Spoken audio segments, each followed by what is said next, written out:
توحید کے بارے میں کہ توحید ہی اصل ایمان کی جڑ ہے۔ جب ہم کو معلوم ہو گیا کہ ہمارے وجود کا مقصد اللہ رب العزت اس کی عبادت ہے، تو ہم کو یہ معلوم ہونا چاہیے کہ اللہ کی عبادت تو کرنا ہے، لیکن اللہ کی عبادت ہم کیسے کریں، کیسی اس کی عبادت ہونی چاہیے۔ اس کی عبادت ایسی ہونی چاہیے جیسا رب کائنات کی شان کے لائق ہے، اس کی جیسی شان ہے ویسی عبادت ہونی چاہیے، کیونکہ اللہ تعالیٰ نے خود کہا ہے وما قدر اللہ حق قدرہ، ہم نے اللہ کی قدر ایسے نہیں کی جیسا اس کو حق رکھتا ہے۔ اللہ تعالیٰ کیسا حق رکھتا ہے؟ جیسے اگر آپ کے کوئی بڑے جب آپ کو کوئی حکم دیتے ہیں تو آپ فوراً اس کی بات مانتے ہیں، چلو ٹھیک ہے، کوئی کام کرنے کے لیے کہے تو آپ کر دیتے ہیں، بولے نہ کر دیتے۔ لیکن رب کائنات کوئی معمولی رب نہیں ہے، وہ ہمارا جس کے بارے میں ہم نے جانا کہ اتنی بڑی کائنات کا مالک ہے، وہ کن فیکون کا مالک ہے، جو چاہے وہ کر سکتا ہے، جسے چاہے جب چاہے جلا سکتا ہے، مار سکتا ہے، کچھ بھی کر سکتا ہے۔ تو اس کائنات کے رب کی عبادت کیسی ہونی چاہیے؟ کیا ہم اس کی عبادت ویسے کر رہے ہیں جیسا اللہ نے ہم کو حکم دیا ہے؟ تو آئیے جانتے ہیں اس میں اللہ اور اس کے رسول کا کیا حکم ہے۔ ہم کو اپنی عبادت کی جانچ کرنے کے لیے سب سے پہلے ہم کو چاہیے کہ ہمیں اپنے انبیاء، اپنے صحابہ، اپنے اسلاف کے ایمان کا جائزہ لیں کہ انہوں نے اپنے رب کی عبادت کیسے کی، کس طرح، جس کو اللہ تعالیٰ نے دنیا میں ہی گواہی دے دی، ان کی رضا کی، رضی اللہ عنہ ورضوا عنہ کہہ کر سورہ بینہ آیت نمبر 8 میں اللہ تعالیٰ نے کہہ دیا جزاؤہم عند ربہم جنات عدن تجری من تحت الانہار خالدین فیہا ابدا رضی اللہ عنہ ورضوا عنہ ذالک لمن خشی ربہ۔ ہر وہ کوئی شخص، انہی کے ساتھ ساتھ ہر وہ شخص جو اللہ اپنے رب سے تقوی اختیار کرتا ہے، اللہ کا خوف رکھتا ہے، تو اللہ تعالیٰ نے اس کو دنیا میں ہی جنت کی خوشخبری دے دیں گے اور ان سے کہہ دیں گے اللہ تعالیٰ کے رضی اللہ ان سے راضی ہو چکا ہے۔ تو ان کی ایسی کیسی عبادت تھی جسے دنیا میں ہی اللہ تعالیٰ نے ان کو رضی اللہ کا خطاب دے چکے ہیں۔ آئیے ہم جانتے ہیں، یہ جاننا ہمارے لیے بہت ہی زیادہ ضروری ہے۔ کیونکہ دیکھیے آج ہم فتنوں کے دور میں ہیں، ہمارے بیچ ایسے کئی ہمارا خود اسلام دین اسلام کئی مذاہب میں بٹ گیا ہے، جسے ہم خود مسلمان جسے علم دین نہیں، وہ بڑے امتحانات میں پڑ جاتا ہے کہ کون سے مذہب کو اختیار کرے۔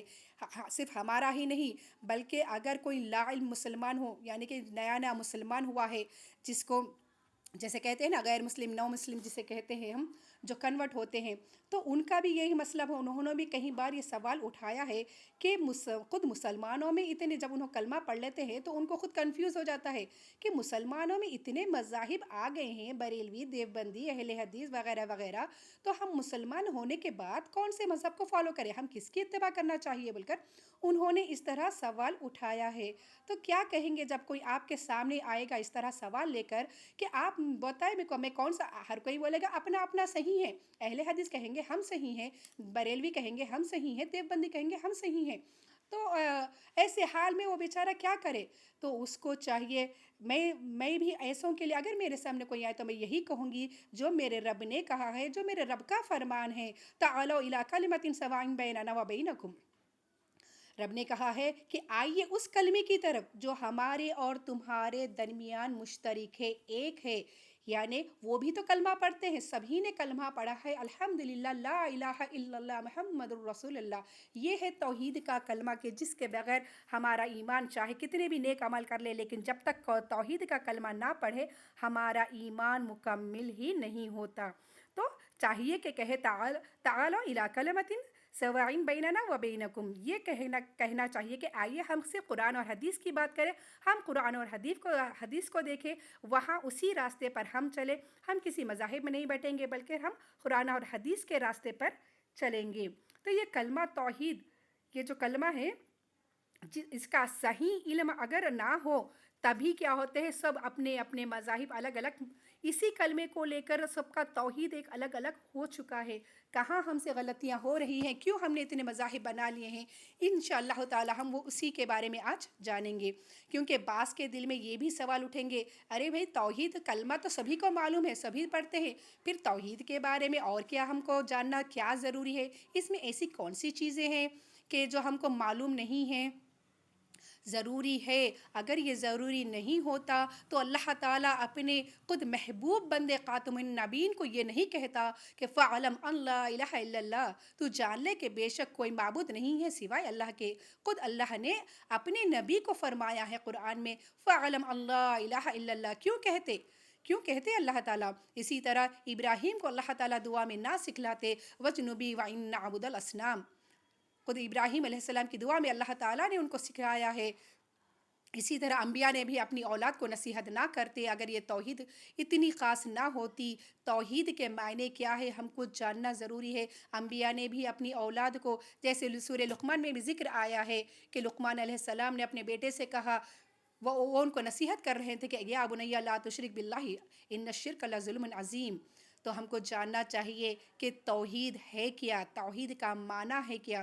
دیکھیے توحید ہے کہنا احد، اللہ تعالیٰ کو ایک ماننا، اللہ تعالیٰ کو اس کی عبادت میں کہ اس کے سوا کوئی معبود نہیں، احد ہے، ایکتا ہے، وہ ہے لا الہ الا اللہ. یہ ہے توحید. اس کلمے کا ہم کو دل سے تصدیق کرنا ہے.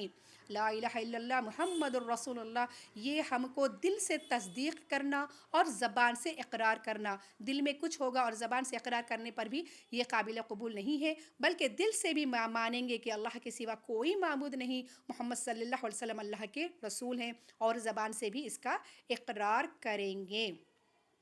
صرف اور صرف اس کی عبادت، اللہ ہی کی عبادت ہم کو کرنا اس کا مقصود ہے. اب یہاں پر بہت سارے علماء نے، معتبر علماء نے توحید کی 3 قسمیں بتائی ہیں. توحید کی 3 قسمیں علماء نے بتائی ہیں. توحید الوہیت، توحید ربوبیت، اسماء و صفات.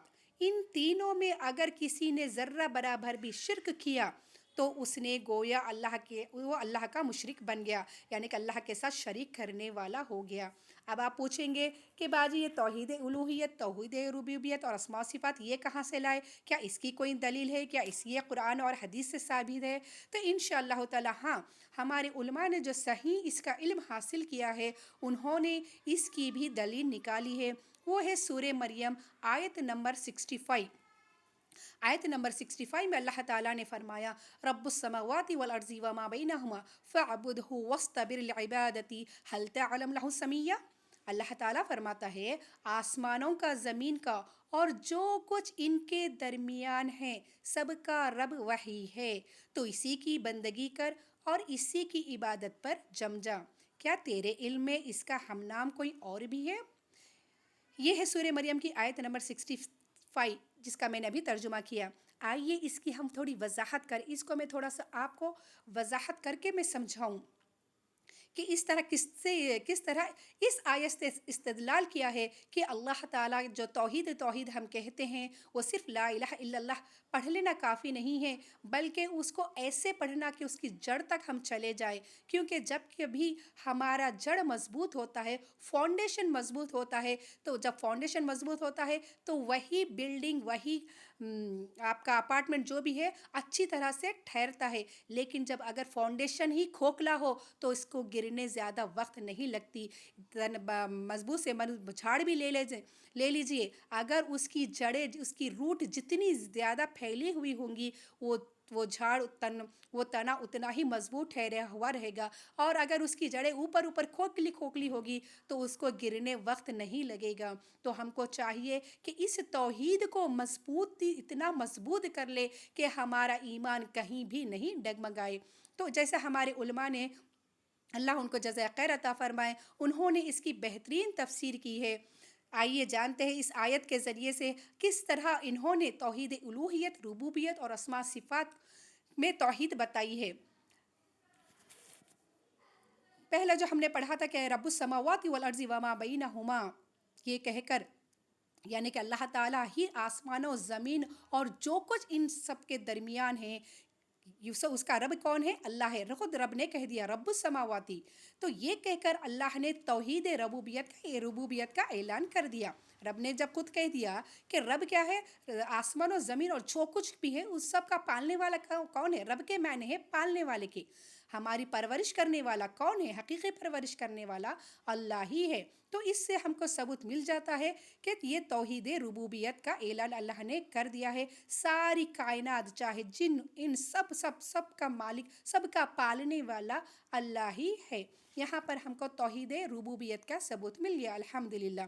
اسی آیت میں پھر اللہ تعالیٰ نے فرمایا فَعْبُدْهُ وَاسْتَبِرْ لِعِبَادَتِي، رب نے کہا فَعْبُدْهُ، بس اب تم کو چاہیے کہ اس کی عبادت کرے، اسی کی عبادت کرے، وَاسْتَبِرْ لِعِبَادَتِهِ، یہ کہہ کر اللہ تعالیٰ نے اپنے الوہیت کا بھی اعلان کر دیا، یعنی کہ اللہ کیا ہے؟ عبادت کے لائق ہے، اس ہی کی عبادت ہونی چاہیے۔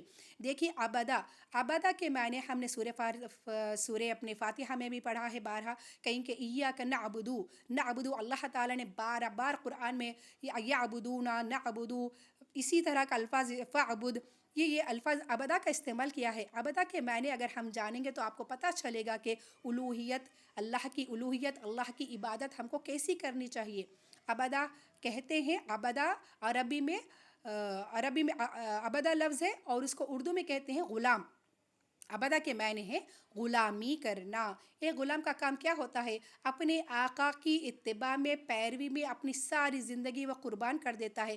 جو آقا کھلاتا ہے کھاتا ہے، جو پہناتا ہے پہنتا ہے، اسی کے حکم کے مطابق وہ اس کے حکم کے خلاف وہ ایک برابر بھی نہیں جاتا۔ وہ جیسے چاہے اس کی 24 گھنٹے وہ اپنے آقا کی فرما برداری میں گزارتا ہے۔ تو اللہ تعالیٰ بھی ہم سے یہی چاہتا ہے کہ ہماری سانس ہماری ہر ایک لمحہ اس کی عبادت میں گزرے، ایسے ہم اس کے غلام بن جائے، اس رب کے غلام بن جائے۔ کیا ہماری عبادت میں ہم کیا واقعہ ہم خود جانچ کرے، رب سچ ہی تو کہتا ہے وما قدر اللہ حق قدرہ، کیا ہماری عبادت، ہماری زندگی ایسے ہے جیسے رب کہتا ہے؟ کیا ہم غلام ہیں اس کے؟ آج ہم کس کے غلام ہیں؟ آپ خود اپنا جانچ کریں، ہم کو اچھی طرح سے معلوم ہے۔ تو ہم کو ایسی عبادت کرنا ہے جس سے رب نے ہم کو حکم دیا ہے فَعْبُدْهُ، اس کی عبادت کرو۔ پھر رب نے یہی بھی کہا ہے وَاسْتَبِرْ لِعِبَادَتِهِ، اور چاہیے کہ ہم کیا کریں؟ جم جائیں، ثابت قدم رہے اس کی عبادت میں۔ یعنی کہ اس آیت میں صرف یہ نہیں کہا کہ عبادت کر، بلکہ فرمایا ثابت قدم رہ کر جم جا، کہ پھر کسی اور کی تو عبادت نہ کرے۔ ایسی عبادت، رب کو ایسے تھام لے، اس کی ایسی عبادت کر، یا رب تو ہے تو بس تو ہی ہے، کوئی نہیں ہے۔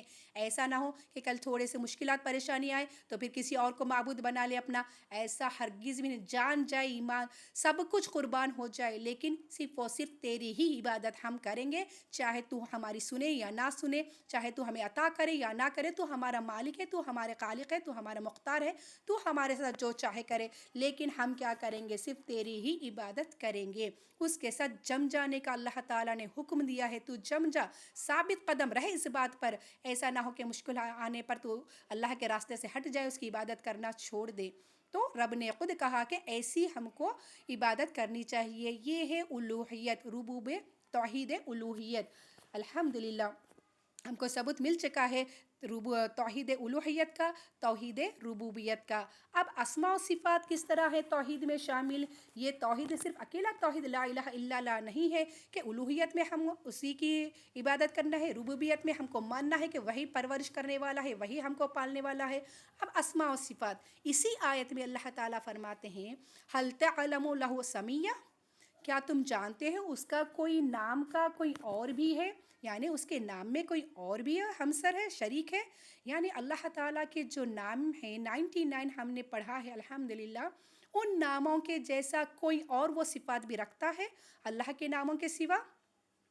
یہ اللہ تعالیٰ نے کہہ کر، اللہ تعالیٰ اپنے صفات کے بارے میں خود کہہ کر، اللہ تعالیٰ نے اپنی توحید اسماء صفات کی بھی اعلان کر دیا کہ اس کے جتنے نام ہیں وہ سب اللہ کی صفات سے متصل ہے۔ جیسے رب کو یہ نام خود رب نے دیے ہیں، اللہ تعالیٰ نے خود کہا ہے سورہ طٰہٰ آیت نمبر 8 میں لَهُ الْأَسْمَاءُ الْحُسْنَىٰ، جتنے بھی نام ہیں اللہ کے وہ صرف اور صرف اسی کے زیب لائق ہے، اللہ ہی کے نام ہیں وہ، جسے خود رب نے خود اپنے آپ کو یہ نام دیے ہیں۔ کسی بندے، کسی علماء نے، کسی صحابی یا کسی نبی نے نہیں، بلکہ رب نے خود اپنے آپ کو رحمان، رحیم، مالک، قدوس، متکبر، مصور، رزاق، علیم، معز، مذل، قادر، مقصد جتنے بھی اللہ کے نام ہیں خود رب نے اپنے آپ کو کہہ کر پکارا ہے، خود رب نے اپنے آپ کو یہ نام دیے ہیں۔ اگر ایک ان نام کے ساتھ جو اللہ تعالیٰ، ان ناموں میں اللہ کی صفات بیان کی گئی ہے، رب نے کہا رحمان کہہ دیا ہے کہ کوئی رحم کرنے والا نہیں ہے سوائے اللہ کی، وہ ذات ایسی ہے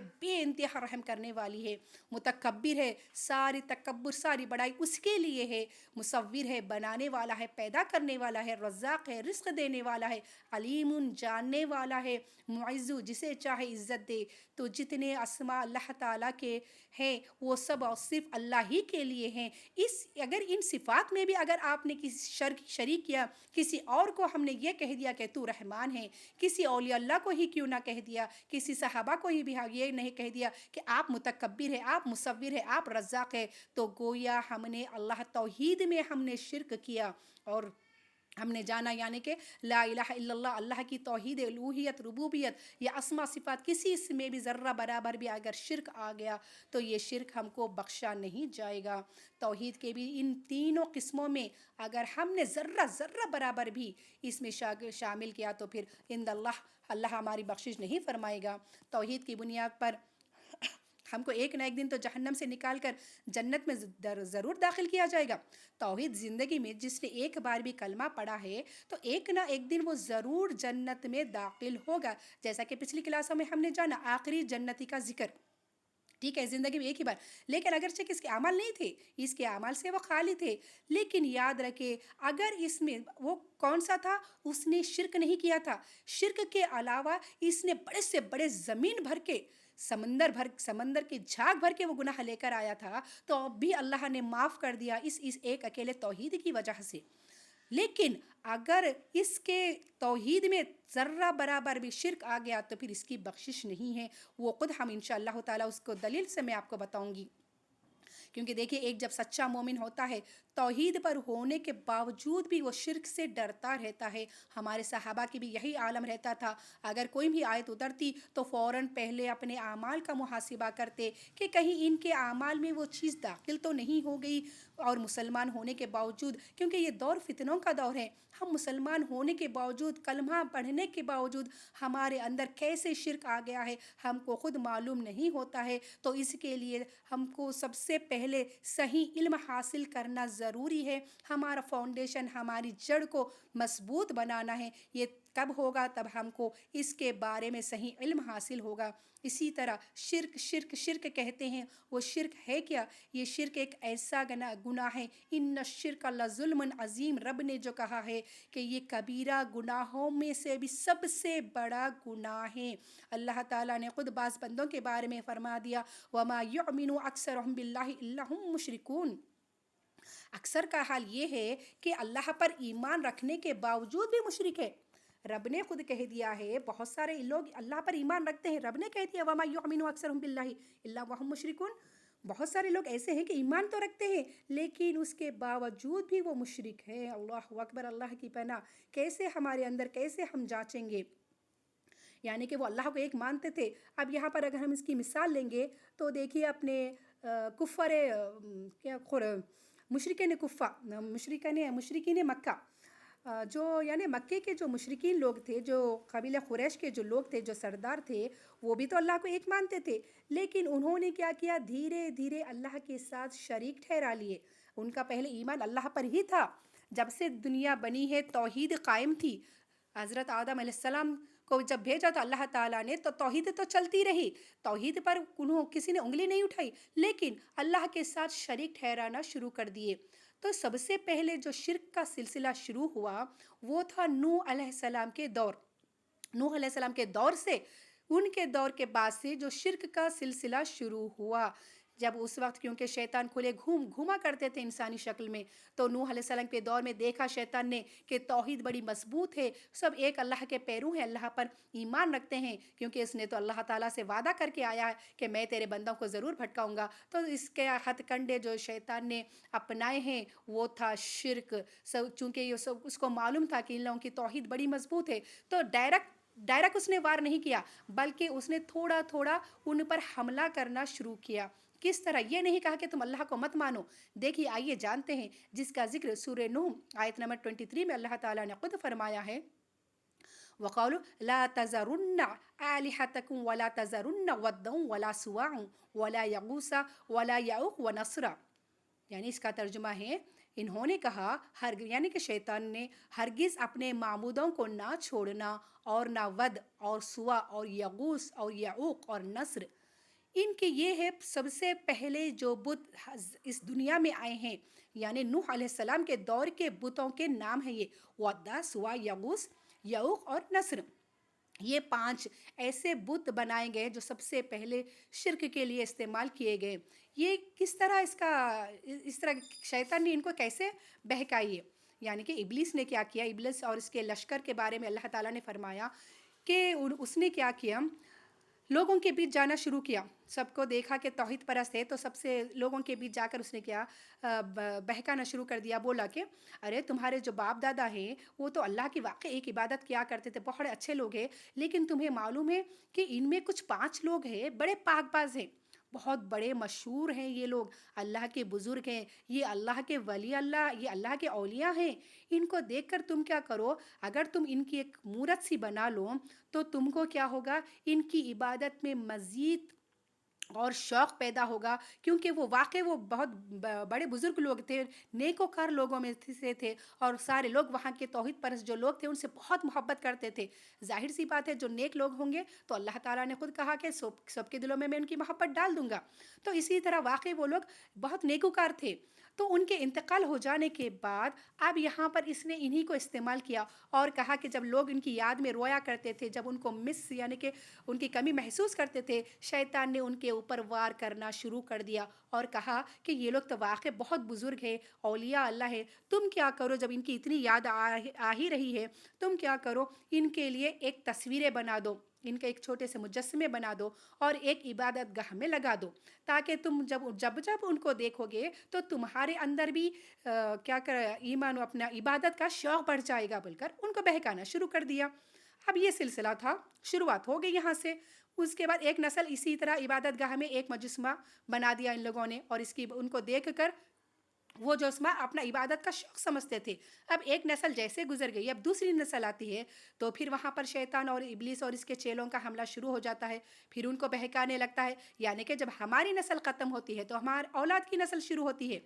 اگر ہم نے یہ اسی لیے دیکھیے سب کو صحیح حکم صحیح تعلیم دے کر ہم کو جانے کا حکم ہے، تو دوسری جب نسل آئی تو ان کو پھر بہکانا شروع کر دیا کہ بھئی تمہارے لوگ بھی کیا کرتے تھے، اس طرح کے بڑے بزرگ کے خالی ایک عبادت گاہ میں ہیں، تم ایک عبادت گاہ میں تم سب کہاں جاؤ گے، تم لوگ کیا کرو، جگہ بس نہیں ہوتی، تم لوگ کیا کریں، ان کے چھوٹے چھوٹے مورتیاں بنا کر سب اپنے اپنے گھروں میں ایک ایک رکھ لو، اس سے تمہارے لیے بہت سہولت ہوگی، یہ آسانی ہوگی، یہ اللہ کے قریب تم کو کر دیں گے، بول کر اس نے پھر سے ان کے اوپر حملہ کر دیا.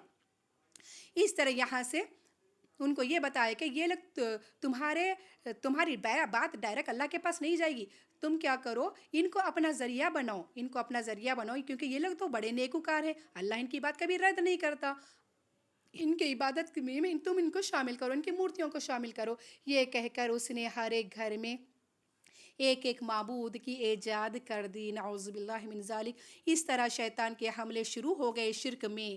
یہ تھا سب سے پہلے شرک کا دروازہ جس نے کھولا، یہ نوح علیہ السلام کے دور کا تھا. اسی طرح دیکھیے عرب ممالک میں کس طرح شروعات ہوئی شرک کی، یعنی کہ جو ہم سعودی کہتے ہیں جہاں پر ہمارے اللہ کا گھر ہے، وہاں پر بھی شرک پوری طرح سے پھیلا ہوا تھا. وہاں پر کیسے ہوا، کیونکہ اس سے پہلے تو ابراہیم علیہ السلام کے دین پر سب ابراہیم علیہ السلام کے دین کے پیروکار تھے. دھیرے دھیرے ابراہیم علیہ السلام کا انتقال ہو جاتا ہے، ان کی اولاد کا انتقال ہو جاتا ہے، سارے نبیاں چلے جاتے ہیں دنیا سے.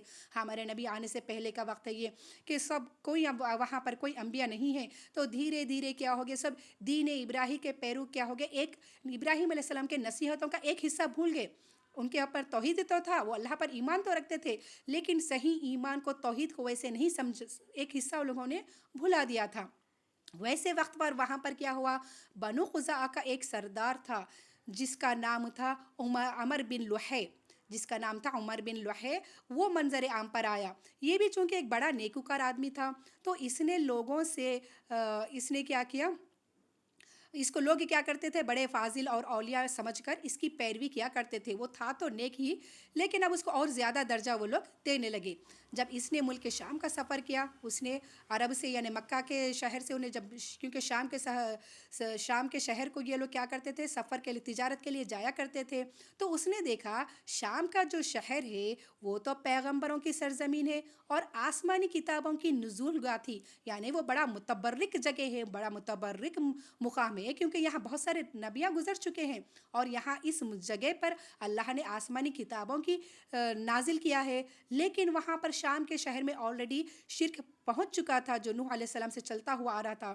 تو اس نے سوچا اتنے بڑے متبرک جگہ پر یہ کام ہو سکتا ہے تو پھر میں ہمارے عرب ممالک میں کیوں نہیں ہو سکتا بول کر اس نے کیا کیا، وہاں سے اس شام کی جگہ سے اس نے سب سے پہلا ایک ہبل نامی ایک بت ساتھ لے کر آ گیا شام شہر سے، اور اسے کیا کرا، خانہ کعبہ کے اندر نصب کر دیا اور اہل مکہ کو بھی شرک کی دعوت دینے لگا. دیکھیے سب سے پہلا کیسا یہاں پر سے گمراہی شروع ہو جاتی ہے. حالانکہ جب سب ایک اللہ کو مان رہے تھے، سب سکون سے چل رہا تھا، لیکن اس کی گمراہی کے شیطان نے اس کے اوپر حملہ کیا اور اس نے ایک بت لا لیا، اس کا نام تھا ہبل. اور اس کے بعد جب اس نے لوگوں کو دعوت دی تو لوگ چونکہ اس کو نیکوکار سمجھتے تھے، لوگوں نے بھی اس کی بات مان لی. اسی طرح وہ جہاں جہاں دوسرے شہروں میں بھی شیطان نے بہت ساری جگہ اس کو بتائی کہ لات، عزا، منات، اس طرح کے بہت سارے بت، کئی اور سارے بت لائے گئے. یہاں تک کہ نوح علیہ السلام کے بت بھی نکالے گئے اور نکال کر وہ تمام کے تمام کعبۃ اللہ میں لا کر جمع کر دیے. اس طرح کہتے ہیں 360 بت کعبۃ اللہ میں لا کر انہوں نے جمع کر دیے. اور وہ یقین مانے وہ ڈائریکٹ ان بتوں کو خدا نہیں مانتے تھے، وہ ہرگز ان کو خدا نہیں کہتے تھے، اللہ نہیں کہتے تھے. وہ اللہ پر ایمان رکھتے تھے اور لیکن اللہ کے یہ کہتے تھے کہ یہ لوگ ہماری اللہ کے پاس سفارش کریں گے، ہماری بات ڈائریکٹ اللہ کے پاس نہیں پہنچ رہی ہے، یہ ہمارے سفارشی ہے بول کر یہ کہہ کر وہ لوگوں نے کیا کیا، ان بتوں کے سامنے اپنے نظر و نیاز شروع کر دیے. دھیرے دھیرے شرک اور بدعتی کے کام اتنے خرافات اتنے بڑھ گئے تھے. تو رب ذوالجلال کی یہ سنت ہے کہ جب کہیں جہاں پر برائی حد سے زیادہ پھیل جاتی ہے تو اللہ تعالیٰ کی یہ ہمیشہ سنت رہی ہے کہ اپنے نبیوں کو، اپنے نیک بندوں کو ان کے درمیان بھیجتا ہے تاکہ وہ اس کے احکام کو کھول کر سنا دے، اس کے جہنم سے ڈرا دے، اس کے جنت کی خوشخبریاں دے. یہ ہمارے اللہ کی سنت ہے. تو ویسے حالات میں مکے میں چونکہ اتنا شرک و بدعت خرافات بڑھ چکے تھے، تب اللہ تعالیٰ نے اپنے محبوب خاتم النبیین کو وہاں پر بھیجا. الحمدللہ ان کے دین کی، ان کی تعلیمات سے تو آپ بخوبی واقف ہیں کہ ہمارے نبی نے کس طرح پورے اپنے حسن اخلاق سے، صبر و تحمل سے مکے میں 13 سال دین کی اشاعت کیسے کرتے رہے. لیکن اتنا کرنے کے باوجود بھی صرف مٹھی بھر ہی ایمان لائے تھے.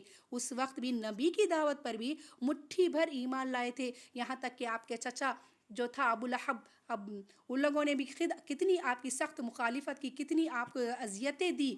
اس کی کیا وجوہات ہے کہ اتنا نبی کے کہنے پر بھی لوگوں کے اندر ایمان نہیں آیا تھا؟ ہم تو عام علماء ہیں، تو ہماری ہی بات کبھی کسی پر اثر کرتی ہے، کبھی نہیں کرتی. چند لوگ مانتے ہیں، چند نہیں مانتے، کسی کے دل پر اثر نہیں ہوتا، کسی کو جلدی مان جاتا ہے. وہ تو ہمارے خاتم النبیین تھے، ان کی آواز کے، ان کے اخلاق کے کیا کہنے. اور تب بھی کیوں لوگ ایمان نہیں لائے؟ کیونکہ وہ لوگ کمزور تھے. گناہ کرتے کرتے کرتے وہ کمزور پڑ چکے تھے. یاد رکھیے جو بندہ غلط ہوتا ہے، جو ہمیشہ غلط کا ساتھ دیتا ہے، جو گناہ کرتا ہے، وہ سب سے بڑا کمزور ہو جاتا ہے. ایمان ہم چپکے نہیں کہتے، ایمان بہت بڑی طاقت ہے. میں نے بارہا کہا ہے کہ آپ کا ہتھیار آپ کا ایمان ہے. اتنی طاقت آپ کو محسوس ہوگی کہ آپ اکیلے کافی ہو جائیں گے ساری دنیا کے خلاف لڑنے کے لیے. تو یہاں پر جو کمزور پڑ گئے تھے یہ گناہوں کی وجہ سے. گناہ انسان کو کمزور کر دیتا ہے. بھلے ہی آپ ایک پہاڑ اٹھائے جیسے جسمانی طاقت کیوں نہ ہو، لیکن 4 کا سامنا آپ نہیں کر پائیں گے اگر آپ ایمانی طور پر کمزور ہیں. تو طاقتور، حقیقی طاقتور جیسے ہمارے صحابہ تھے، دکھنے میں بالکل دبلے پتلے چھریرے بدن کے، ہائٹ بھی کم رہتی تھی، بھوک کے پیٹوں پر پتھرے لگتے تھے، لیکن جب جہاد کے لیے نکلتے تھے تو سووں کو اڑا دیتے تھے اپنی تلوار سے. کیوں؟ کیونکہ ان کے اندر ایمانی جذبہ تھا، ایمانی طاقت تھی.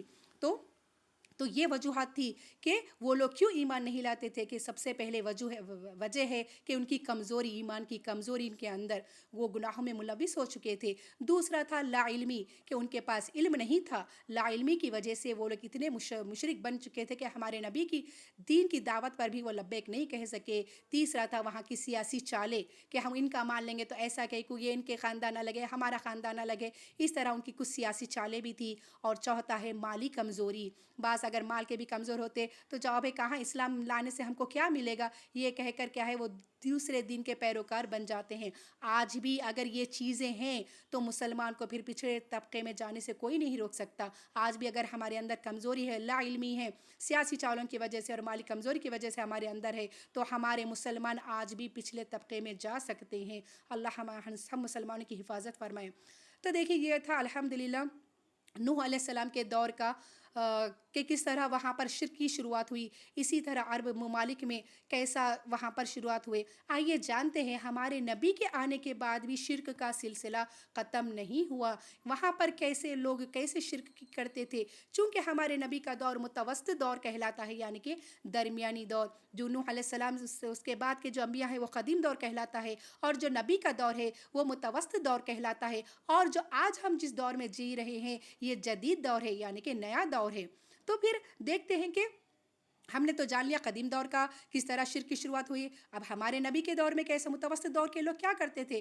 چونکہ اس وقت یہود اور نصارہ کے لوگ زیادہ تھے وہاں پر، وہ لوگوں کے اندر کیا شرک تھا، سب سے بڑا یہ شرک تھا کہ وہ خود کہتے تھے کہ یہود اور نصارہ ہم اللہ کے بیٹے ہیں، نعوذ باللہ۔ وہ لوگ یہ کہتے ہیں جس کا ذکر اللہ تعالیٰ نے سورہ مائدہ آیت نمبر 18 میں فرمایا، وقالت الیہود والنصارى نحن ابناء اللہ احباؤہ، انہوں نے کہا یہود اور نصارہ کہ ہم اللہ کے بیٹے ہیں اور اس کے سب سے مقرب بندے ہیں۔ انہوں نے خود کو اپنا سرٹیفکیٹ دے لیے، وہ لوگ بولنے لگے کہ ہم تو بڑے نیک ہیں، ہم تو بڑے اللہ کے محبوب ہیں، ہم اللہ کے بہت قریب لوگ ہیں، اور ہم یہود اور نصارہ تو اللہ کے بیٹے ہیں، نعوذ باللہ۔ اس طرح انہوں نے کہہ دیا۔ یہ تھا ان کے سب سے بڑا شرک، اللہ کے ساتھ شریک کرنا، کہ اللہ کے اپنے بیٹے، خود کو اللہ کا بیٹا بنانا۔ دیکھیے یہ جو توحید ہے ہمارے نبی کے لیے بھی اتنا سینسٹیو ایشو تھا کہ بہت باریکی سے ہمارے نبی نے اس کو دیکھا تھا۔ توحید ہی آپ کے لیے سب کچھ معنی رکھتا تھا، جس کو صحیح سمجھانے کے لیے ہمارے نبی یہاں پر آئے تھے، اس لیے کہ اپنے آخری لمحات اب آپ کی وفات کا وقت قریب ہے، اور آپ کے جسم پر اتنا ٹیمپریچر، اتنی گرمی، بخار کا گرمی، ایسا کہ کہتے ہیں کہ جب آپ کے جسم پر پانی ڈالا جاتا تو وہ پانی کھولتا ہوا نیچے بہہ جاتا تھا، اللہ اکبر۔ ویسی حالت میں بھی آپ کو اپنی امت کی فکر تھی، یہی کہتے تھے شرک سے، یعنی توحید کے بارے میں بھی آپ فرماتے تھے۔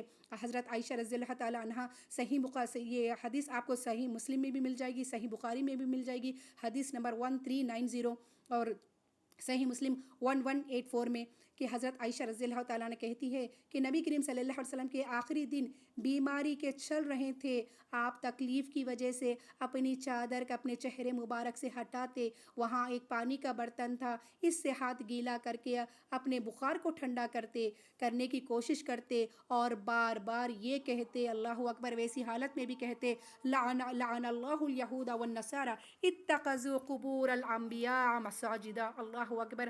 ویسی حال میں بھی آپ کہتے لعنت ہو یہود اور نصارہ پر کہ انہوں نے انبیاء کے قبروں کو مساجدیں بنا لی ہیں، قبروں کو درگاہ یعنی کہ عبادت گاہ بنا لیا ہے، اللہ اکبر۔ یہ تھا ہمارے نبی کا الفاظ کہ قبروں کو درگاہ بنانے، قبروں کو عبادت گاہ بنانے پر لعنت۔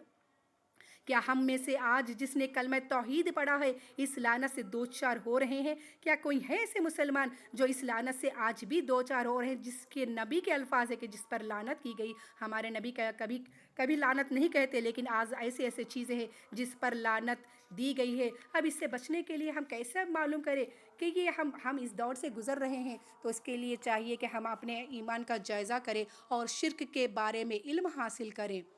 دیکھیے شرک اس کی بھی دو قسمیں بتائی ہیں ہمارے علماء نے، ایک ہے شرک اکبر اور دوسرا ہے شرک اصغر۔ شرک اکبر یعنی کہ شرک اکبر سب سے بڑا شرک کسے کہتے ہیں؟ یعنی اللہ کے ذات جو ہم نے پڑھا ہے، اس کی ذات الوہیت، ربوبیت اور اسماء صفات میں شریک کرنا، اللہ کی ذات میں، ربوبیت میں، الوہیت میں، الوہیت میں اور اس کے اسماء صفات میں شریک کرنا. جیسے کہ اللہ تعالیٰ نے خود کو رزاق کہا ہے. اگر ہم کہیں گے یا غریب نواز تو رزاق ہے، تو ہمارا داتا ہے، تو مشکل کشا ہے، تو ہمارا حاجت روا ہے، یہ تمام بھی شرک اکبر ہوگا. جو رب کرتا ہے، جو رب کر سکتا ہے، وہی صفات اگر ہم نے کسی بندے کو دے دیے، چاہے وہ دنیا کا بڑے سے بڑا اولیاء اللہ کیوں نہ ہو، یہ بھی شرک اکبر ہوگا، کیونکہ ہم نے اس کے اسماء صفات میں شریک کر دیا ہے. اللہ اکبر. یہ ہے شرک اکبر کہ اللہ کی صفات میں کسی اور کو شریک کرنا. آئیے جانتے ہیں شرک اصغر کیا ہے. ہمارے نبی کی حدیث آپ صلی اللہ علیہ وسلم نے فرمایا ان اقوافا ما اقاف علیکم الشرک الاصغر. قالوا وما الشرك الأصغر يا رسول الله؟ قال الرياء. يقول الله لهم يوم القيامة إذا جزي الناس بأعمالهم اذهبوا إلى الذين كنتم تراعون في الدنيا فانظروا هل تجدون عندهم جزاء. آپ صلی اللہ علیہ وسلم نے فرمایا کہ مجھ کو تم پر سب سے زیادہ جو خوف ہے، جس چیز کا خوف ہے، وہ شرک اصغر ہے. شرک اصغر ہے. صحابہ نے کہا یا رسول اللہ شرک اصغر کیا ہوتا ہے؟ آپ صلی اللہ علیہ وسلم نے فرمایا الریا، ریاکاری. اللہ تعالیٰ کہے گا قیامت کے دن ان بندوں سے جو لوگوں کو بتانے کے لیے اعمال کرتے تھے، تو رب کہے گا جاؤ تم، جب بدلے کا وقت ہوگا تم جاؤ ان لوگوں کی طرف جس کو دکھانے کے لیے تم عمل کرتے تھے، اور جاؤ دیکھو کیا ان کے پاس تم کو کوئی جزا بدلہ ملتا ہے. اللہ تعالیٰ خود کہہ دے گا ریاکاری ایک ایسا عمل ہے جو ہمارے سارے اعمال کو کھوکھلا کر دے گا. لوگوں کو بتانے کے لیے ہم نے پہنا، لوگوں کو بتانے کے لیے ہم نے عبادت کی، لوگوں کو بتانے کے لیے ہم سجے سنورے، لوگ کیا کہیں گے، لوگ کیا کہیں گے، لوگ کیا کہیں گے. یہ ہے شرک اصغر. اپنے دل سے، اپنی زبان سے نکال کر پھینک دے کہ لوگ کیا کہیں گے. اپنی زبان پر بھی نہ لائے. اللہ اکبر. اللہ کی پناہ. شرک اصغر ہے یہ کہے ہمیشہ یہ سوچے میرا رب کیا کہے گا، میرا رب کیا سوچے گا، میں ایسا رب کو میں کیا جواب دوں گی. یہ ہماری زبان پر ہونا چاہیے. یہ ہے ہمارا توحید. اگر کسی کی زبان پر آتا ہے لوگ کیا کہیں گے، کہنے دیجیے جسے جو کہنا ہے. اگر آپ حق پر ہے تو آپ یہی کہیں گی کہ آپ اپنی توحید کی حفاظت کریں گے اور کہیں گی میرا رب کیا کہے گا اگر میں ایسا کچھ کروں گی تو. اللہ ہم کو ایسی توفیق عطا فرمائے. تو ہم نے جانا کہ شرک اکبر اور شرک اصغر کیا ہے. یہ یاد رکھے کہ شرک کی معافی نہیں ہے. میں نے کہا کہ دلیل سے بات کروں گی تو اس کی دلیل ہے سورۃ النساء آیت نمبر 48 میں اللہ تعالیٰ نے خود فرما دیا ہے ان اللہ لا یغفر ان یشرک بہ ویغفر ما دون ذلک لمن یشاء. اللہ تعالیٰ فرماتا ہے کہ بے شک اللہ کے ساتھ شرک اگر کریں گا تو اس کی بخشش نہیں ہے. وَيَغْفِرُ مَا دُونَ ذَلِكَ. اور اگر اس کے علاوہ تو زمین بھر کا بھی گناہ لائے، جسے چاہے اللہ معاف کر دے گا. اللہ کا اختیار ہے. لیکن رب خود کہہ دیا ہے کہ رب نے ہاتھ اٹھا لیے ہیں کہ میں شرک کو معاف نہیں کروں گا. اس کے ساتھ رب نے فرمایا ہے وَمَن يُشْرِكْ بِاللَّهِ فَقَدِ افْتَرَىٰ اِثْمًا عَظِيمًا. اور جس نے اللہ کے ساتھ شریک کر لیا اس نے اللہ پر بڑا گناہ، اس نے اللہ پر جھوٹ باندھا اور یہ بڑا ہی بڑا گناہ ہے. اگر دیکھیں میں اپنے الفاظ میں، اگر ہم اپنی عام الفاظ میں لیں گے، یہ تو موٹی موٹی کتابی باتیں ہوئی. اگر میں آپ کو اپنے الفاظ میں سمجھاؤں گی کہ ایک طرح کی ملاوٹ ہے. شرک کرنا کیا ہے؟ ایک طرح کی ملاوٹ ہے. یعنی کہ اگر آپ سب وضو کے لیے پانی لے کر بیٹھی ہیں تو اسی وقت کوئی بچہ یا کوئی گندگی اس میں نجاست اس میں گر گئی تو کیا ہم کو شریعت حکم دیتی ہے کہ اس پانی سے ہم وضو کر سکیں؟ ہرگز بھی نہیں. رب کہتا ہے اس پانی کو پھینک دو. اگر تم کو اور کوئی پانی میسر نہیں ہے، اگر اس میں نجاست گر گئی ہے تو آپ کو گندے پانی سے کرنے کا حکم نہیں ہے. ویسی صورت میں آپ کو تیمم کا حکم دیا گیا ہے. یعنی کہ ہر حال میں آپ کو پاکیزگی سے اللہ کے پاس آنا ہے. اس میں بھی آپ کو ملاوٹ پسند نہیں ہے. اگر آپ کو پانی نہیں ملتا آپ تیمم کریں. اسی طرح اگر میں ہماری عام اور ایک مثال دوں گی، جیسے کہ آپ کو کہیں پکوان کرنا ہے، جیسے خاص کر بریانی لے لے جو ہر جگہ بڑی مشہور ہے. تو بریانی آپ کو بنانا ہے تو آپ اگر بریانی کو کیسے بناتی ہیں، اس کے مال مسالے بنا کر برابر چکھ کر بار بار اس کو چکھ کر اس کی چاخنی بنائی جاتی ہے. چکھ کر کوئی زیادہ نہ ہو جائے تب ہماری بریانی برابر اترتی ہے. جتنی ضرورت ہے ہم اس کو اتنا دینا ہے. اگر آپ نے اس میں کوئی مال مسالہ حلال چیز ہی آپ نے اس میں کوئی ایکسٹرا کر دی تو آپ کو معلوم ہے کہ اس سے ذائقہ پورا بگڑ جائے گا. آپ وہ ایکسٹرا چیز آپ ڈالنا بھی نہیں چاہیں گے. کیوں؟ کیونکہ اس کا سارا ذائقہ بگڑ جائے گا. اسی طرح جب آپ کو دنیا کی یہ چیزوں کی اتنی پرواہ ہے، جب شریعت کو چھوٹی چھوٹی چیز پر نجس چیز کو قبول نہیں کرتا، اس میں ملاوٹ کو قبول نہیں کرتا، تو ہمارا رب توحید میں کس طرح کی ملاوٹ قبول کرے گا؟ وہ کیوں کرے گا؟ رب نے اس لیے کہا ہے وما قدر اللہ حق قدرہ، ہم نے اس کی قدر ویسے نہیں کی ہے جیسے ہم کو کرنا چاہیے، ہم اس سے ویسا نہیں ڈرتے ہیں جیسا ڈرنا چاہیے، ہم ویسے توحید پرست نہیں ہیں جیسے ہونا چاہیے۔ آپ خود ہی سوچیں، کیا میری کسی بھی بات میں کوئی غلط بات میں نے کہی ہے؟ میں نے کسی مذہب یا کسی عقائد پر انگلی نہیں اٹھائی ہے، سب کے اپنے اپنے طریقے ہیں۔ میں نے آپ کے سامنے صرف توحید کو کھل کر صحیح سمجھایا ہے کہ حقیقی توحید کیا ہے۔ جب ہم دنیا کے بارے میں اتنا سوچے ہیں، رب نے خود کہا ہے حلال چیز کو پکانے میں آپ کو حلال چیز ہی ایکسٹرا زیادہ سے نمک اس میں ایکسٹرا نہیں ملا سکتی، جب توحید ہی حلال ہے تو اس میں کچھ غلو بھی نہیں ہم کو کرنا چاہیے۔ نبی سے محبت بے شک ہماری جان سے زیادہ محبت کرنا چاہیے، لیکن اس حلال چیز کو بھی ہم کو ایکسٹرا یعنی کہ غلو نہیں کرنا چاہیے کہ وہ توحید جا کر شرک بن جائے۔ تو یہ ہے کہ جس کی شرک یا حفاظت اللہ تعالیٰ نے بارہا ہم کو کہا کہ اس کی حفاظت ہم کو کرنی چاہیے۔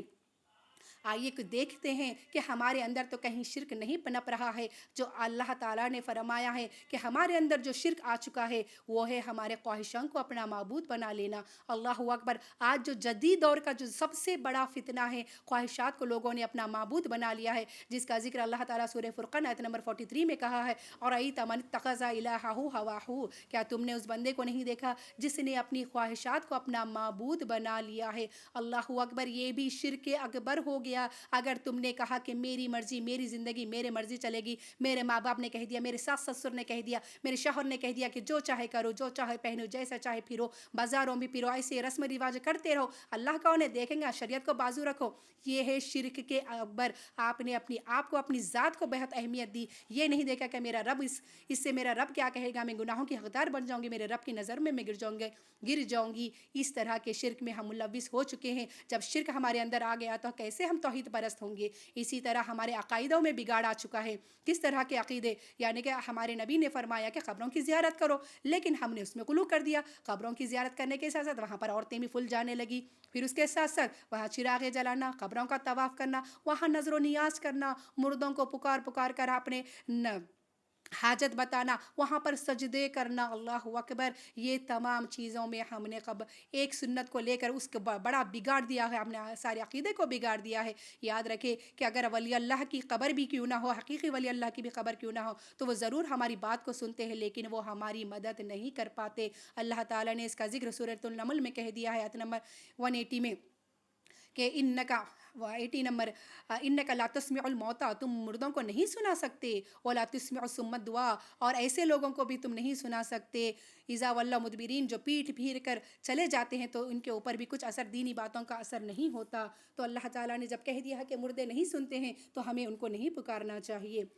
اسی طرح ہمارے بعض عقائد کہ اگر کہتے ہیں کہ چہارشنبے کے دن اس طرح کریں گے تو 4 بار ہوگا، چہارشنبے کے دن کوئی کام کریں گے تو 4 بار کرنا ہوگا، یہ میں نے بہت بار سنا ہے، تو مجھے بہت ہنسی آتی تھی کہ واہ کتنا اچھا کام ہے، پھر نیکی کام 4 بار، ایک بار کریں گے تو 4 بار ہوتے رہے گا۔ تو ایسی دماغ میں خیال آتا ہے کہ مرد حضرات کو بھی چاہیے کہ اپنے جو پہلا نکاح ہے وہ چہارشنبے کے دن کرے، تاکہ ان کو 4 بیویاں نصیب ہو جائے۔ اللہ اکبر، کیسے کیسے خیالات ہیں لوگوں کے۔ اسی طرح کہتے ہیں کہ بلی نے اگر راستہ کاٹ لیا تو ہمارا کام نہیں بنے گا۔ تو پوچھنا چاہوں گی، جو لوگ کہتے ہیں کہ بلی کا راستہ کاٹنے سے کہتے ہیں کہ کام نہیں بنے گا، تو حضرت ابو ہریرہ کے سامنے، تو آگے پیچھے صحابہ کے سامنے حضرت ابو ہریرہ جو بلی کے لیے بڑے مشہور تھے، جس کو ہریرہ کا خود لقب دیا گیا، خود نبی نے انہیں ہریرہ کا لقب دے دیا، اتنی محبت ان کو بلیوں سے تھی، وہ بلیاں تو بار بار وہ صحابہ کا راستہ کاٹتے تھے، پھر ان کے ساتھ کیوں منحوسیت نہیں آئی؟ اللہ تعالیٰ نے ان کو رضی اللہ کہہ دیا ہے۔ کہاں ہے دیکھیے ہماری سوچ، کہاں ہے ہمارا عقیدہ؟ اسی طرح بعض کہتے ہیں کہ یہ فلاں کپڑا پہننے سے ایسی بیماری آ گئی، یہ فلاں رنگ کے کپڑے پہننے سے ہماری زندگی میں منحوسیت آتی ہے۔ اسی طرح بعض کو کہتے ہیں، خاص کر ساس سے کہتی ہے، صبح صبح جب بہو کی صورت دیکھ لیتی ہے تو کہتی ہیں کہ آج اس کی صورت میں نے دیکھی تو میرا سارا دن خراب ہو گیا۔ اللہ اکبر، ایسی خیالات، ایسی سوچ، ایسے عقائد بگاڑ لیے۔ سوچئے، اسی طرح کہتے ہیں کہ کالا دھاگا لگانے سے نظر سے ہمارے بچوں کی حفاظت ہوتی ہے، کالے ڈوریاں ڈالنے سے، پیروں میں ہو چاہے ہاتھوں میں ہو، گلے میں ہو، تو ان سے پوچھئے کیا سر کے بال کالے نہیں ہیں، کالا دیدہ نہیں ہے، وہ کافی نہیں ہے نظر توڑنے کے لیے؟ جب کالی چیز نظر توڑ سکتی ہے تو اللہ تعالیٰ نے سر میں خود کالے بال دیے ہیں، پھر وہ نظر کے لیے کیوں نہیں کافی ہو جاتی؟ یہ سب ہماری عقیدے کا بگاڑ ہے۔ یہ تمام چیزیں، یہ عقیدے میں جو بگاڑ آ گیا ہے، یاد رکھیے الضار النافع، اللہ نے خود اپنی صفات میں کہا ہے، میں نقصان کر پہنچانے والا ہوں اور میں النافع، میں نفع دینے والا ہوں۔ یہ چیزیں کرنے سے ہم کو نفع نقصان نہیں ہوتا، یہ صرف عقیدے کا بگاڑ ہے، ہمارے توحید کو یہ چیزیں کمزور کر رہی ہیں۔ تو جب اللہ کہتا ہے اسما صفات الضار والنافی، تو رب پر ایمان ہونا چاہیے کہ رب ہم کو نقصان نفع دینے والا ہے، رب شفاعت دینے والا ہے، کسی کے چہرہ دیکھنے کرنے سے دن نہیں بگڑتا، بلکہ اگر آپ سنت سے نہیں اٹھیں گی تو ہمارا دن ضرور خراب جائے گا، اس میں برکت اٹھا لی جائے گی، وہ دن منحوس کہلائے گا جس دن ہم نے اللہ کا ذکر نہیں کیا گیا، جس گھر میں نماز نہیں پڑھی گئی وہ قبرستان کہا گیا ہے۔ تو ہم کو چاہیے کہ صحیح علم حاصل کریں۔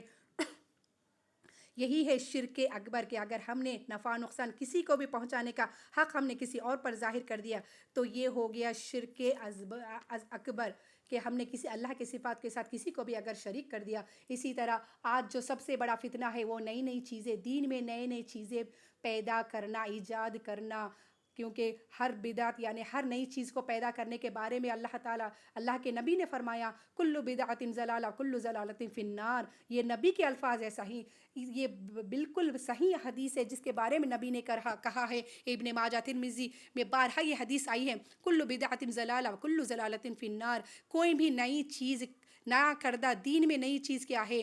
گمراہی ہے، اور ہر گمراہ لوگ جہنم میں داخل ہوں گے۔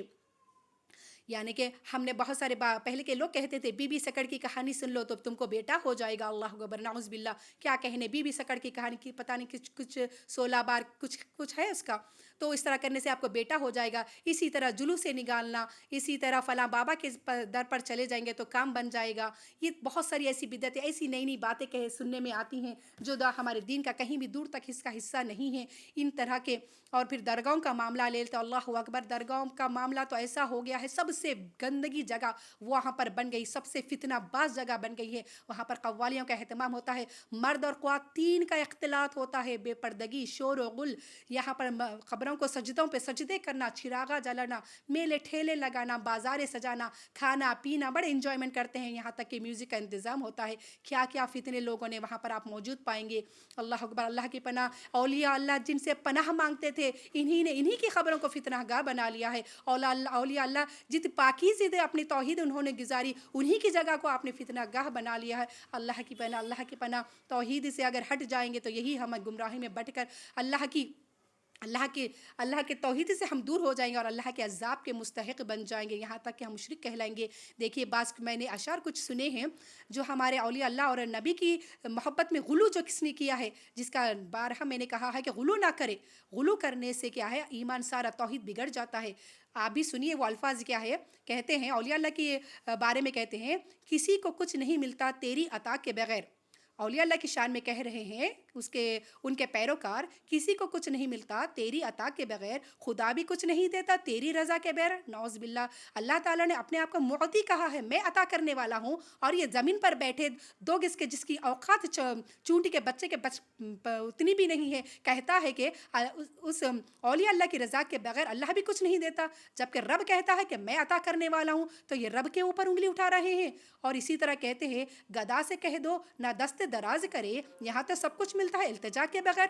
اللہ اکبر، بنا مانگے کہتے ہیں اولیاء اللہ ان کو سب کچھ دے دیں گے، جب اللہ تعالیٰ کہتا ہے، قرآن میں خود اللہ تعالیٰ فرماتا ہے، وَإِذَا سَأَلَكَ عِبَادِي عَنِّي فَإِنِّي قَرِيبٌ أُجِيبُ دَعْوَةَ الدَّاعِ إِذَا دَعَانِ، رب کہتا ہے جب میرا بندہ سوال کرتا ہے تو میں اس کو عطا کروں گا، جب میرا بندہ سوال کرتا ہے تو میں اس کو عطا کروں گا، اور جب بندہ مجھ کو پکارتا ہے تو میں اس کی جواب دیتا ہوں، رب کہتا ہے۔ اور یہ لوگ کہتے ہیں کہ ان کے اولیاء اللہ جو بھی ہے بنا مانگے ان کو سب کچھ عطا کر دیں گے، کیوں؟ اللہ کے طرف سے یہ اللہ کے بالکل پوری طرح سے اللہ سے جنگ کر رہے ہیں، یہ اللہ کے اوپر انگلی اٹھا رہے ہیں، اللہ پر جھوٹ، اللہ کے شریک ٹھہرا رہے ہیں، یہ لوگ جو اللہ کے صفات میں ہے یہ کسی اور کو ٹھہرا رہے ہیں۔ اور اسی طرح یہ لوگ کہتے ہیں کہ بے شک غریب نواز دلوں کے حال بہتر جانتے ہیں۔ اللہ اکبر، یہ اختیار تو خود ہمارے نبی کو بھی اللہ نے نہیں دیا ہے، دلوں کا حال جاننے والا صرف اور صرف اللہ ہی ہے، کوئی فرشتہ نہیں، کوئی نبی نہیں، کسی کو یہ اختیار نہیں دیا، دلوں کے حالات جاننے والے، ہمارے نیتوں کو سمجھنے والا صرف اور صرف اللہ ہی ہے، جس کا ذکر اللہ تعالیٰ نے کئی صورتوں میں کیا ہے۔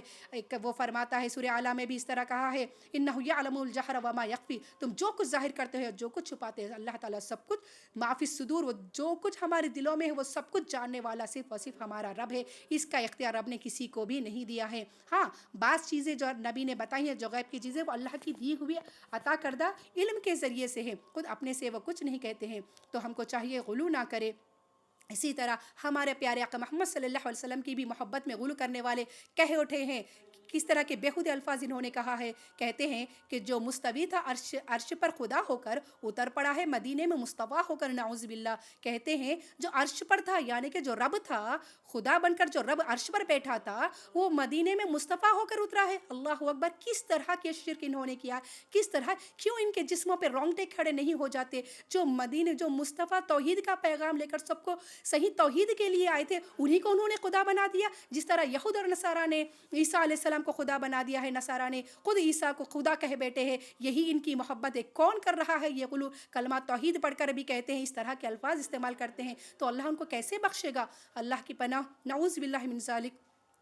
اللہ تعالیٰ نے سورہ طٰہٰ میں خود کہا ہے الرحمن علی العرش استویٰ. اللہ وہ رحمان وہ ہے جو اپنے عرش پر بیٹھا ہوا ہے. تو انہوں نے کہا کہ مدینہ مصطفیٰ وہ خود زمین پر آ گئے ہیں. نعوذ باللہ. یہ غلو ہوتا ہے, اس سے باز آ جائے. یہ ایک ایسی ہے کہ خود نبی نے ان کی سفارش سے نبی نے خود منع کر دیا ہے. آپ نبی کریم صلی اللہ علیہ وسلم کی ایک حدیث ہے کل نبی دعوت مستجابہ فتعجل کل نبی ان دعوتہ وانی اختباتہ دعوتی شفاعۃ لامتی یوم القیامہ فہی نائلۃ ان شاء اللہ من مات من امتی لا یشرک باللہ شیئا.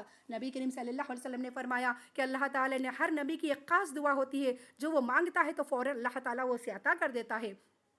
اور سارے نبیوں نے دنیا میں ہی وہ دعا مانگ لی ہے, لیکن میں نے اپنی دعا کو اٹھا کر رکھا ہے, سنبھال کر رکھا ہے, اور قیامت کے دن میری امت کے لیے وہ یقیناً انشاءاللہ ضرور پوری ہوگی. اس کے حق میں جس نے اللہ کے ساتھ کبھی شریک نہ کیا ہو, شیئن کہا ہے ذرہ برابر بھی اگر جس نے اللہ کے ساتھ شریک نہ کیا ہو اللہ تعالیٰ وہ اس کو عطا فرمائے گا. نبی کی شفاعت انہی کو عطا ہوگی جس نے اللہ کے ساتھ شریک نہیں کیا ہے. تو اپنے آج ہی محاسبہ کرے اپنے, کہیں شرک اصغر شرک اکبر ہمارے ایمان میں تو نہیں آ گیا. حاسبوا قبل ان یحاسبوا. اپنا حساب کرے اس سے پہلے کہ آپ کا حساب لیا جائے قیامت کے دن. اللہ حساب لینے بیٹھے گا تو ذرہ ذرہ چیز فمن یعمل مثقال ذرۃ خیرا یرہ, ہم دیکھ لیں گے وہاں پر ہمارا کیا کیا حساب ہوگا. اللہ کھول کر ڈال دے گا. آج ہی حساب کرے کون سا شرک ہمارے اندر آ گیا ہے, چاہے خواہشات کا شرک ہو یا شرک اکبر ہو یا اصغر ہو. الوہیت میں ہم نے شرک کیا ہے, اسماء صفات میں ہم نے شرک کیا ہے, یا ربوبیت میں ہم نے شرک کیا ہے, یا اور اسی طرح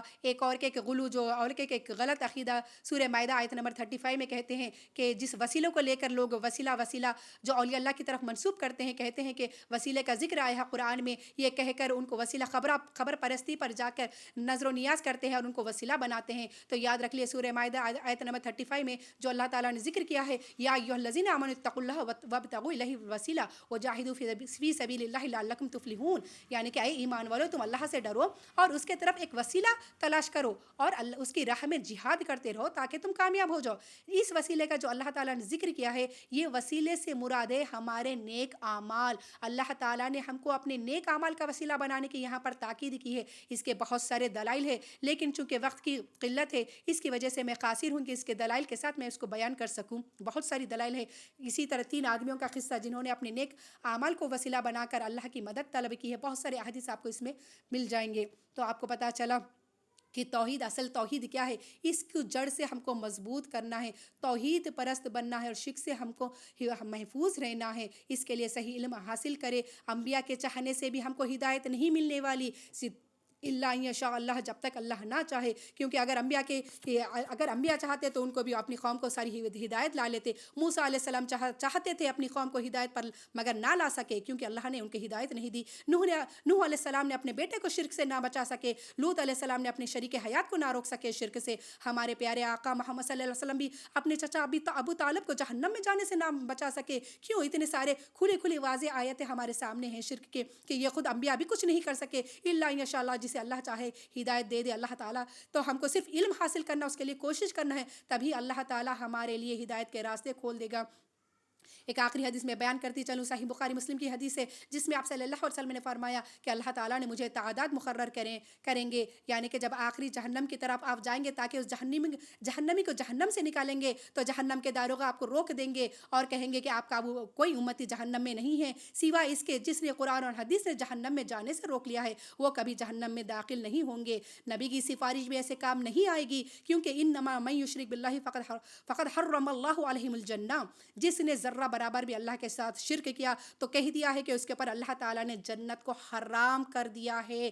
اللہ اکبر۔ آج ہم کو دین کی دعوت کسی غیر مسلم میں دینے کی نہیں بلکہ خود اپنے لوگوں میں کام کرنے کا ہے کہ ان کو شرک سے روکے، ان کو توحید بتائے، ان کو صحیح علم دے کہ اللہ اکبر ایسے نہ ہو کہ ہمارے اندر شرک آ چکا ہو اور ہم بڑے بیٹھے اپنے آپ کو سرٹیفکیٹ دیے بیٹھے ہیں کہ ہم جنتی ہیں اور ہم نیک کام کر رہے ہیں۔ یاد رکھے کہ ایک سخت انسان کو توڑ سکتے ہیں، ایک غلط گمراہ، ایک جو کافر، ہم اس کو نیکی کی دعوت کی طرف لا سکتے ہیں، لیکن جو یہ گندگی کے کام ہے، جو درگاہ پرستی اور پتہ نہیں کیا کیا خرافات بدعتیں کرتا ہے، یہ سمجھ کر کے وہ دین کا حصہ ہے، وہ کبھی نہیں جھکے گا، وہ کبھی نہیں مانے گا، کیونکہ وہ اس کو نیکی کا کام سمجھتا ہے۔ تو ایسوں کو تعلیم دینا بھی ہمارے لیے ایک چیلنج بن جاتا ہے۔ ہم اللہ تعالیٰ سے پہلے اس سے دعا کریں گے اور ہماری کوشش جاری رکھیں گے۔ یاد رکھیں کہ بے شک تمام ہدایت صرف اور صرف اللہ ہی کی طرف سے ہے۔ یہدی من یشاء، جسے چاہے وہ ہدایت دے دیے۔ اس کے لیے ہم کو چاہے کہ صحیح علم حاصل کرے، اپنے اعمال کا محاسبہ کرتے رہیں، صحیح علم حاصل کرے، اپنے اعمال کا محاسبہ کرتے رہے کہ کہیں ہمارے اندر شرک نہیں آ جائے، رک جائے ایسی کسی بھی بدعت یا ایسے بھی شرک کے کام سے کہ جو ہمارا اسلام جس کی اجازت نہیں دیتا۔ اور اس کے ساتھ ساتھ سب سے پہلے اللہ سے دعائیں مانگتے رہے کہ اللہ تعالیٰ ہم کو ہدایت نصیب فرمائے، تب ہی ہم کو ہدایت ملے گی۔ اگر ہم ایسے کام کر دیا، میرے باپ دادا نے کہا، میرے ساس سسر نے کہا، تو یاد رکھیے وہ سب کے سب اگر جہنم میں جائیں گے تو وہ ہم کو بھی ساتھ جہنم میں لے ڈوبیں گے۔ ہم کو اللہ تعالیٰ نے، اللہ کا شکر ہے کہ ہم کو علم سے نوازا ہے، اللہ تعالیٰ نے ایسے بہترین علم سے نوازا ہے۔ تو میرے اے عباد الرحمن، اے میرے اللہ کے بندوں، اپنا محاسبہ کرے، اپنے بندوں کو، اپنے ساتھیوں کو نیکی کے کاموں میں ایک دوسرے کی مدد کرے، ان کو برائی سے روکتے رہے جس کا حکم میرے رب نے دیا ہے، ہمارے رب نے دیا ہے۔ اور فرماتا ہے سورہ مائدہ آیت نمبر 2 میں وَتَعَاوَنُوا عَلَى الْبِرِّ وَالتَّقْوَى وَلَا تَعَاوَنُوا عَلَى الْإِثْمِ وَالْعُدْوَانِ۔ رب کہتا ہے اے میرے بندو، تم لوگ نیکی کے کاموں میں، پرہیزگاری کے کاموں میں ایک دوسرے کی مدد کرو، ایک دوسرے کو صحیح علم دو، اس کو کھینچ لاؤ، کہو کہ میرا بھائی تو شرک مت کر، تو میرے ساتھ جنت میں تجھے چاہتا ہوں۔ کئی ایسے دلائل آپ کو مل جائیں گے، ان کو روکے، ان کو محبت سے روکے، دلی محبت، دلی تڑپ سے کہ جہنم میں جانا میں پسند نہیں کرے گا، جہنم بہت بری جگہ ہے جہاں سے چھٹکارا ناممکن ہے مشرک کے لیے۔ ان کو بتائے، یہ علم پھیلائے، دوسروں کو برائی سے روک کر ہم سب کو ایک متفق کرے۔ میں نے بارہا یہی کہا ہے، ہمارے مسلمان چاہے بریلوی ہو، دیوبندی، چاہے کوئی بھی مذہب ہے، جب اس نے کلمہ پڑھ لیا، جب وہ رسول پر ایمان لا چکا ہے تو کوشش کرے، وہ سب اللہ کے بندے ہیں، ہمارے اللہ کے بندے ہیں، عباد الرحمن ہیں، ہمیں ان کو شرک سے روکنا چاہیے، ہمارے بھائی جہنم میں نہ جائے، ایسی کوشش کرے، وہ تڑپ ہمارے اندر لے کر آئے، یہ نہ کہے کہ اس نے کیا وہ جانے یہ جانے، بلکہ ہماری کوشش ہم کرتے رہیں گے، ان کو صحیح علم دیتے رہیں گے، دل سے ان کے لیے دعا کرتے رہیں گے ان کے حق میں کہ اللہ تعالیٰ انہیں صحیح توفیق عطا فرمائے، صحیح علم سے نوازے۔ بہت سارے علماء تو بات نہیں، جو صحیح اگر علم آ گیا تو کہتے ہیں دوسروں پر کفر کے فتوے لگا دیتے ہیں، تو کافر ہو گیا، تو ایسا ہو گیا، تو مشرک ہو گیا۔ نہیں، اگر وہ گناہ گار ہے تو وہ اللہ کا گناہ گار ہے، وہ ہمارا گناہ گار نہیں ہے۔ ہم ان سے قطع تعلق نہ کریں گے ان کے کسی بھی بدعتی کام کی وجہ سے، بلکہ ہم ان کے حق میں دعائیں کریں گے، ان کو گلے ضرور لگائیں گے، لیکن ہم ان کے کفرانی کاموں میں، بدعتی کاموں میں ہم ان کا ساتھ نہیں دیں گے، بلکہ ہم ان کو نصیحت کریں گے، ان کے پاس جائیں گے، ان سے بات چیت کریں گے، حسن اخلاق سے پیش آئیں گے اور ان کو صحیح علم سے آگاہ کریں گے اور ان کے حق میں ہم دعائیں کریں گے، باقی ہم اس کو اللہ کے حوالے کر دیں گے۔ اللہ جانے، اللہ کا بندہ جانے، وہ اللہ کے حوالے ہے، وہ ہمارا گناہ گار نہیں ہے۔ تو ہم کو چاہیے کہ مذہبوں میں بٹنے کی بجائے ایک مذہب ہو جائیں، ایک اللہ کے بندے بنے، ہمارے لیے کافی ہے۔ تعالوا الی کلمۃ سواء بیننا وبینکم، یہی ہمارا مدعا ہونا چاہیے، اس پر ہمارا عمل ہونا چاہیے، ایک دوسرے سے محبت کرے، انسانی بندے ہیں، انسانی فطرت ہے، ہمارے نبی نے بھی سب سے محبت کی تھی، ہم بھی انشاءاللہ سب سے محبت کریں گے انشاءاللہ تعالیٰ۔ اللہ تعالیٰ سے میں آج کے عنوان کا اس اختتام پر اللہ تعالیٰ سے دعا کرتی ہوں کہ اللہ تعالیٰ نے جو کچھ ہم نے سنایا ہے اس پر عمل کرنے کی توفیق عطا فرمائے۔ اللہ تعالیٰ، اے میرے ربنا، اے نور عظیم کے پروردگار، اے بلند کرسی کے مالک، اے موجیں مارتے ہوئے سمندر کے مالک، اے دن و رات کے بدلنے والے مالک، اے ملائکہ، انبیاء، مرسلین و جن و انس کے مالک، اے اللہ بے شک ہم سوال کرتے ہیں تیرے ذات قریب کے واسطے، تیرے ذات مبارک اسماء کے واسطہ دے کر، اے ہمیشہ زندہ قائم رہنے والی ذات، یا اللہ تیری بارگاہ میں ہم سوال کرتے ہیں، ہمیں اپنی رحمتوں سے، برکتوں سے نواز دے یا اللہ۔ یا اللہ ہمیں رزق حلال عطا فرما۔ یا اللہ ہم فتنوں کے دور میں ہیں، ان فتنوں سے ہماری حفاظت فرما۔ اے ہمارے مشکل کشا، تو ہی ہمارا مشکلوں کا حل فرمانے والا ہے، ہمیں نیک ہدایت نصیب فرما، ہمارے مشکلوں کا حل فرما۔ اے اللہ ہمارے گھروں میں جو بے دینی آ گئی ہے اس گھروں کو بے دینی سے ہٹا دے میرے مولا، ہمیں صحیح دین کی اشاعت گھروں میں ہمارے ہو جائے میرے مولا، تیری میں یا اللہ تو ہی ہمارا مددگار ہے۔ یا اللہ جو بے اولاد ہے ان کو نیک اور صالح اولاد نصیب فرما، جو پریشان حال مسلمان ہیں ان کے پریشانیوں کو دور فرما، جو بیمار ہیں انہیں شفاء کاملہ عطا فرما۔ اے اللہ ہمیں شرک سے ہماری حفاظت فرما۔ اے اللہ ہمیں صحیح علم حاصل کرنے کی توفیق عطا فرما اور اس کے ساتھ ساتھ عمل کرنے کی توفیق عطا فرما۔ ہمارے گھروں کو قبریں بننے سے بچا لے میرے اللہ، ہماری ہر طرح سے حفاظت فرما۔ اگر تو نہیں حفاظت فرمائے گا تو ہم کہاں جائیں گے یا اللہ، ہم تباہ برباد ہو جائیں گے، ہماری دنیا و آخرت برباد ہو جائے گی۔ تیرے سوا ہمارا کوئی سہارا نہیں، تیرے سوا ہمارا کوئی مددگار نہیں ہے۔ الہی تو ہی ہمارا خالق ہے، تو ہی ہمارا معبود ہے میرے اللہ، ہم صرف تیرے ہی آگے سر جھکاتے ہیں، ہم تجھی سے مدد طلب کرتے ہیں۔ ہمارے ان اعمال کو قبول فرما، ہمارے چھوٹے موٹے جو بھی ذرہ برابر بھی گناہ ہوئے ہیں یا ہم سے اگر ہماری زندگیوں میں شرک آ چکا ہے میرے اللہ، میں اس کے ہماری حفاظت فرما، اس کی ہماری مغفرت فرما دے میرے اللہ، اس سے پہلے کہ تو ہمارا حساب کرے، ہم کو تمام گناہوں سے بخشش فرما دے۔ تو بے شک رحمان الرحیم ہے، تو غفور الرحیم ہے، تو ہی غفور الرحیم ہے میرے اللہ، تیرے سوا اور کوئی بخشنے والا نہیں ہے، تو ہی رحم فرمانے والا ہے۔ یا اللہ تو ہم پر رحم فرما دے، ہمیں نیکیوں کی طرف ہماری ہدایت نصیب فرما، ہم کو نیک راستے پر سیدھے صراط مستقیم پر چلنے کی توفیق عطا فرما۔ آمین یا رب العالمین۔ وآخر دعوانا الحمد للہ رب العالمین۔ السلام علیکم ورحمۃ اللہ وبرکاتہ۔